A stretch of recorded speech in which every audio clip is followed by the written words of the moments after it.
Bienvenidos. Hoy nos vamos a meter con el Sistema Internacional de Unidades, el SI. El lenguaje universal de la medida, sí, eso es. La base moderna del sistema métrico que lo sostiene casi todo. Ciencia, tecnología, industria, comercio. Fundamental, vamos. Para analizarlo, nos basamos en extractos del artículo de Wikipedia sobre el SI.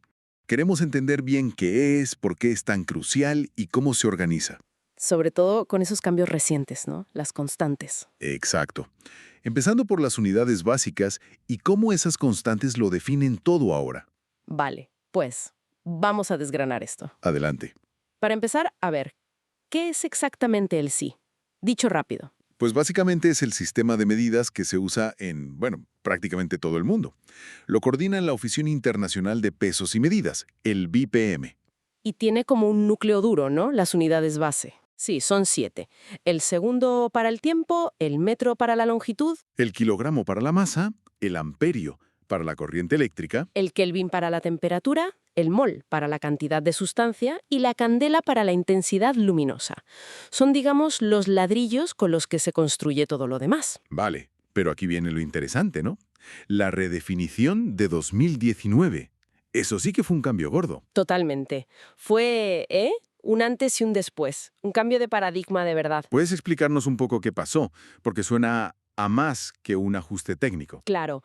A ver, antes, algunas unidades clave, como el kilogramo, dependían de un objeto físico, el famoso cilindro de platino iridio que estaba en Sèvres, cerca de París. El gran K. Ese mismo. El problema es que cualquier objeto físico, por muy bien conservado que esté, pues puede cambiar. Mínimamente, pero puede.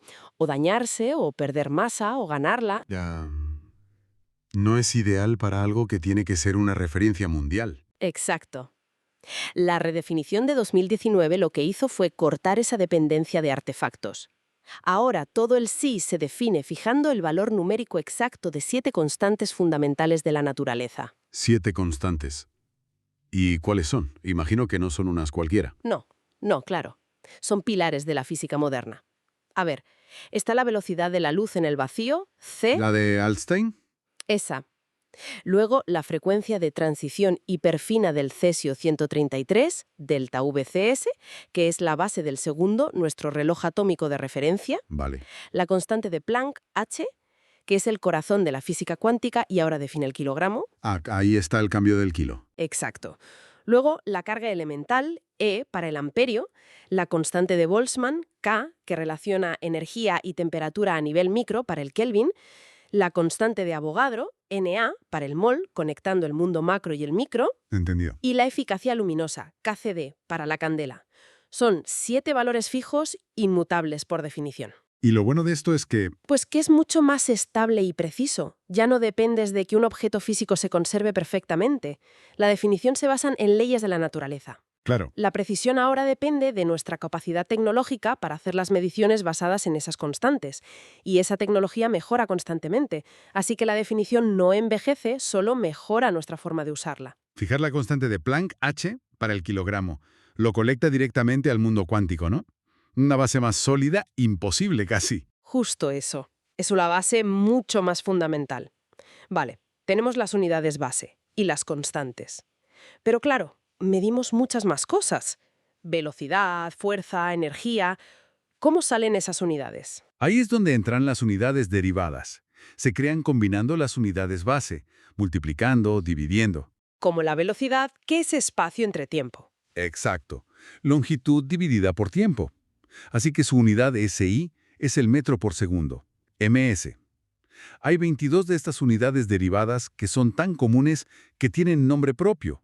El newton, N, para la fuerza. El julio, J, para energía. El vatio, W, para potencia. El voltio, el ohmio, el pascal, PA, muchas. Y las que se forman solo con las unidades base, sin factores numéricos raros, se llaman coherentes. Coherentes. ¿Qué quiere decir eso exactamente? Pues que el factor numérico, en su definición, siempre es 1. Por ejemplo, un newton es exactamente 1 kilogramo por metro sobre segundo al cuadrado. No hay que multiplicar por nada más. Vale, directo, claro. Contrasta eso con usar, por ejemplo, kilómetros por hora. Para pasarlo a metros por segundo necesitas factores de conversión. 1000 por el kilo y 3600 para pasar de horas a segundos. Entiendo, kmh no es coherente en el SI. Exacto. Y para números muy grandes o muy pequeños, usamos los prefijos, kilo, mili, mega. Eso es. Hay 24 prefijos oficiales. Van desde kecto, que es 10 a la menos 30, una pasada de pequeño, hasta keta, 10 a la 30, enorme. Los últimos se añadieron en 2022. Pronto y quecto, rona y quieta. ¿No? Esos permiten crear múltiplos y submúltiplos decimales. Kilómetro, 1000 metros, miligramos, 0,001 gramo, etc. Ojo, una cosa importante. Cuando usas un prefijo, la unidad que resulta como km o mg ya no es estrictamente coherente según la definición SI. Ah, vale. Y fíjate qué curioso con el kilogramo. Aunque es la unidad base de masa, los prefijos se aplican al gramo. Decimos miligramo, mg, no microkilogramo, miu kilogramo. Es una peculiaridad histórica. Tiene sentido por comodidad, supongo. Y hablando de cómo se escriben, los símbolos M, Kg, S son iguales en todo el mundo, pero los nombres cambian. Correcto. Los símbolos son como logos, universales. Pero los nombres, metro, kilogramo, segundo, se adaptan a cada idioma. Y se escriben en minúscula, ¿no? Sí, siempre en minúscula, salvo que deriven de un nombre propio y formen parte de una expresión como grado Celsius. Ahí, Celsius va en mayúscula por ser nombre propio. Y sí, hay variantes de escritura como metro aquí o mirror en inglés americano. Vale. Y para liarlo un poco más, hay unidades que no son del SI, pero que usamos constantemente. Claro, la hora, el minuto, el día. Imagínate dar la hora en segundos. O el grado angular, 0, el litro, L, la tonelada, T, la hectárea, HA. Se aceptan por su utilidad, ¿no? Exacto, por su enorme utilidad práctica y su rango histórico. También hay otras más especializadas, como el electronvoltio, EV, en física, o el Dalton DEA, en química y biología. Pero hay límites. Sí, lo que no se debe hacer es mezclar información extra con la unidad. El ejemplo típico es vatio-pico. La condición, pico en este caso, debe describirse aparte de la unidad vatio. Entendido. Así que, en resumen, el SI actual es un sistema súper robusto, coherente, dinámico y, lo más importante, anclado en las constantes fundamentales del universo. Ha evolucionado mucho desde sistemas anteriores como el CGS o el MKS. Y está supervisado por organismos internacionales. Sí, la Conferencia General de Pesos y Medidas, el Comité Internacional, CIPM, y el BIPM que mencionamos al principio. Ellos se encargan de mantenerlo actualizado y universal. Esa universalidad es clave para la ciencia y el comercio global, claro. Sin duda. Entonces, dándole una última vuelta, si ahora el SI se basa en constantes que creemos inmutables, la pregunta que me queda es, ¿qué limita realmente la precisión con la que medimos? Buena pregunta. Es solo cuestión de mejorar la tecnología para materializar esas definiciones basadas en constantes. O sea, mejores relojes atómicos, mejores balanzas de Kibble. Oh, Podría ser que la propia naturaleza, descrita por esas constantes, tenga límites fundamentales a la precisión que todavía no conocemos, que las constantes no sean tan constantes o que haya algo más. ahí lo dejas. Es una reflexión interesante, desde luego. ¿Hemos llegado al fundamento último o solo a una capa más profunda? Exacto. Ahí queda eso, para seguir pensando.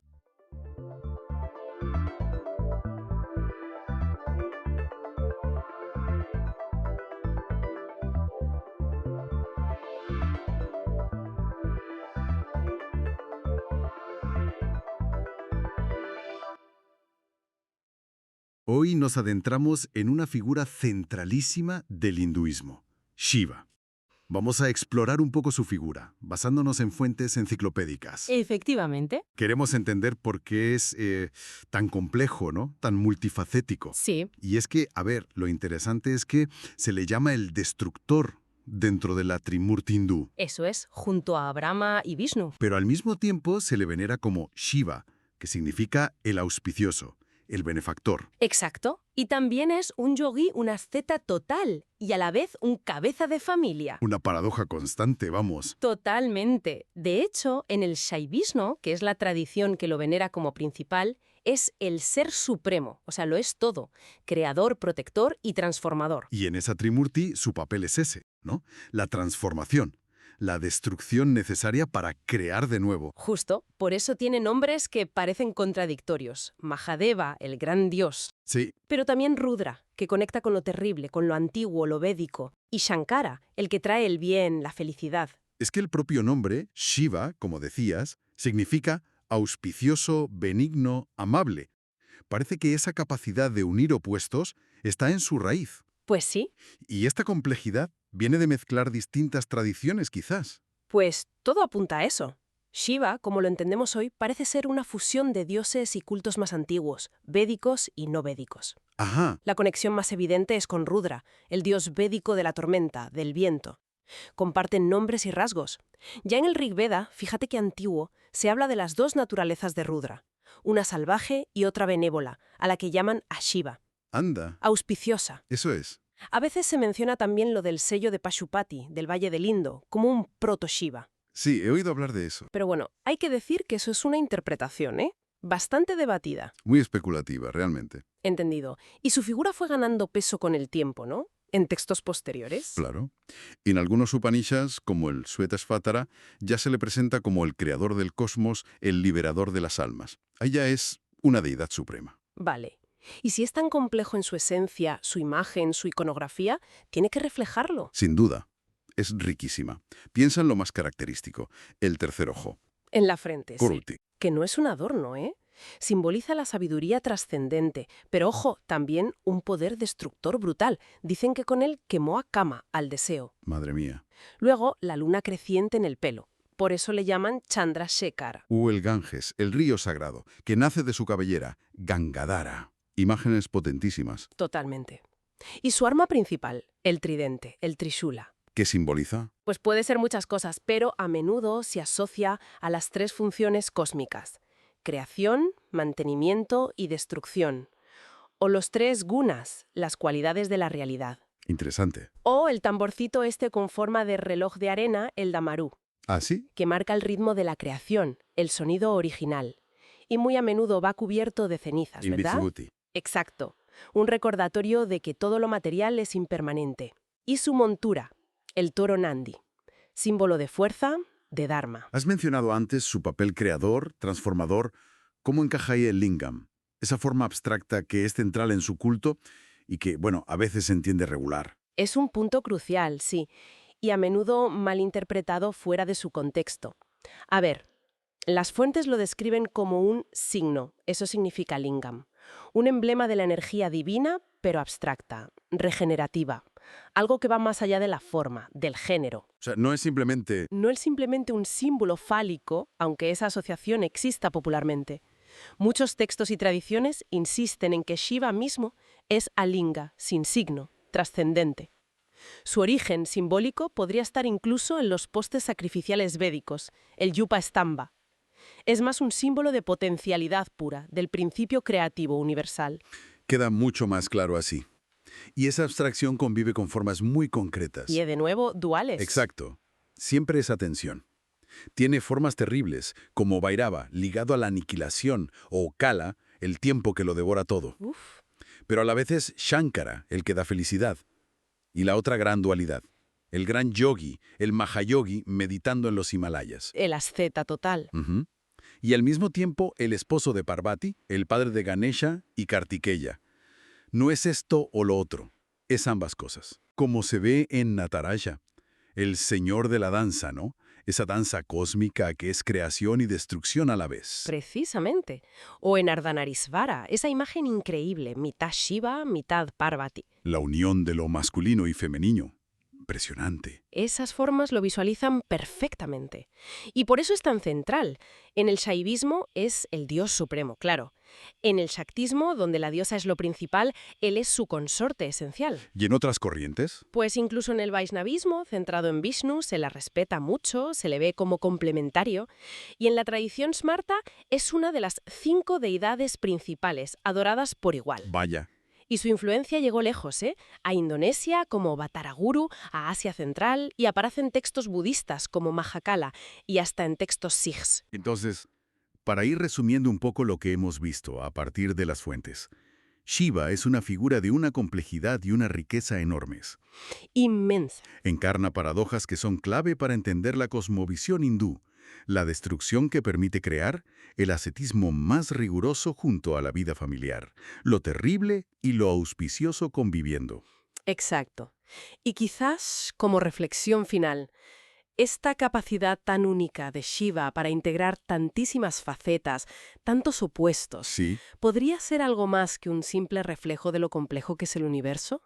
Quizás simboliza una realidad última, una que está más allá de todas las dualidades que usamos para entender el mundo. una realidad trascendente, Eso es. algo que las propias fuentes exploran a través de su figura como el yogi perfecto, ¿no? El que destruye el deseo para alcanzar la liberación total. Ahí queda eso, para seguir pensando.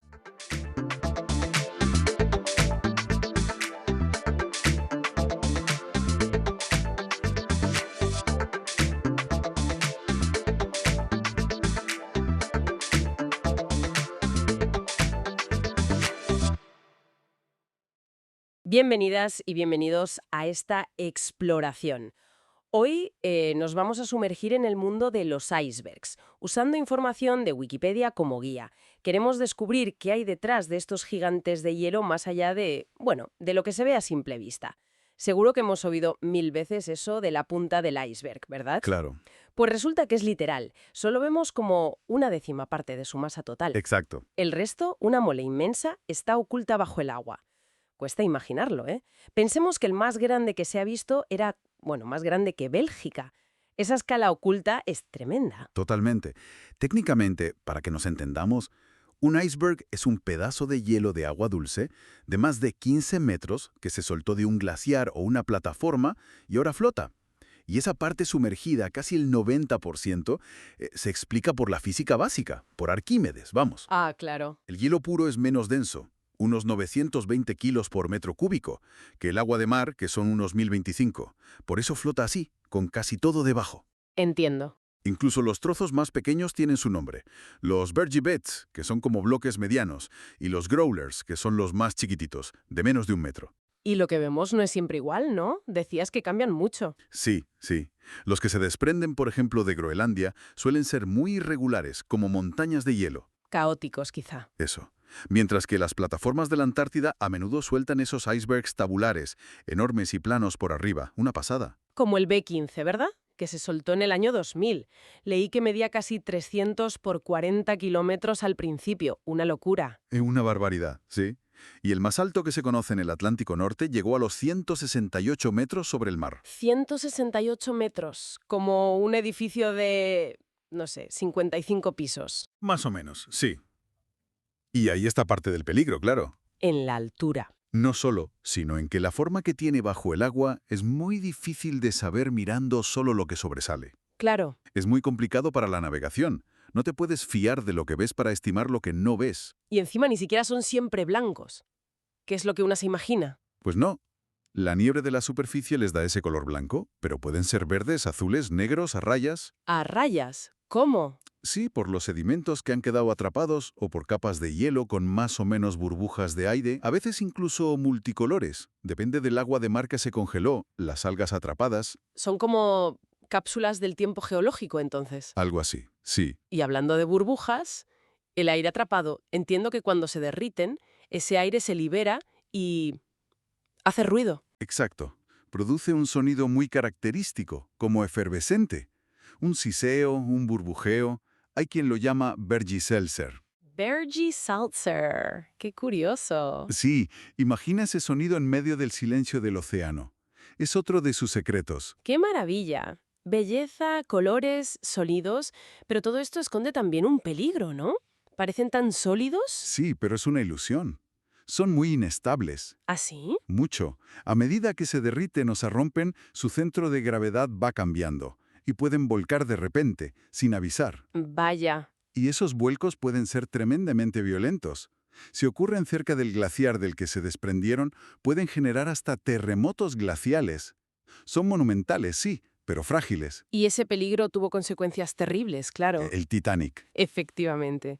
El hundimiento del Titanic en 1912 por chocar con uno fue lo que impulsó la creación de la Patrulla Internacional de Hielo, la EIP, para intentar vigilar estas moles en las rutas marítimas. Eso es. Hoy en día, claro, la vigilancia es mucho más tecnológica.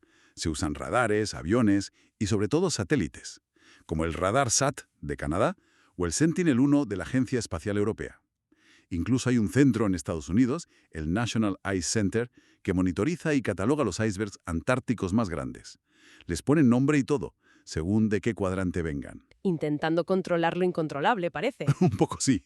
Y más allá del peligro para los barcos, ¿tienen otros efectos? Mencionabas que transportan cosas. Sí, tienen un impacto ecológico importante. Al derretirse, liberan cantidades enormes de agua dulce. Eso puede cambiar la densidad del agua local, las corrientes, pero también transportan nutrientes y minerales que quedaron atrapados en el hielo cuando se formó en tierra, polvo, sedimentos y, muy importante, hierro. Hierro. ¿Y eso afecta al océano? Pues puede afectar, y mucho. Es fascinante. Ese hierro puede fertilizar zonas del océano que normalmente tienen poco. Fertilizar. Sí, estimula el crecimiento del fitoplancton. ¿La base de la cadena alimentaria marina? Exacto. Son como jardineros inesperados del mar. Pero, ojo, la cantidad de hierro varía muchísimo de un iceberg a otro. O sea que su efecto no es uniforme. Para nada. No es fácil de predecir. Aparte, también pueden actuar como rompiolas flotantes, modificando el oleaje local. ¡Qué increíble la de roles que pueden jugar! He leído incluso que se pensó en remolcarlos para conseguir agua dulce. Uf, esa idea lleva décadas dando vueltas. Pero la logística, el coste, es descomunal. Nunca se ha hecho a gran escala. Ya me imagino. Lo que sí se hace, sobre todo en sitios como Terranova en Canadá, es recoger trozos más pequeños. ¿Para qué? Pues para fabricar productos un poco exclusivos. Agua embotellada, vodka, ginebra, incluso cubitos de hielo premium. ¡Anda! De peligro a producto de lujo. Curioso, ¿verdad? Del peligro a la delicatessen. La verdad es que ha sido un recorrido fascinante. Desde esa inmensidad oculta y la física que los hace flotar, hasta su variedad de formas, colores, los sonidos que emiten, pasando por su peligrosa inestabilidad que llevó al desastre del Titanic y a la vigilancia moderna, y su papel, inesperado como fertilizadores del océano y hasta recurso comercial. Pues sí. Y quizás, para cerrar, una reflexión para quien nos escucha.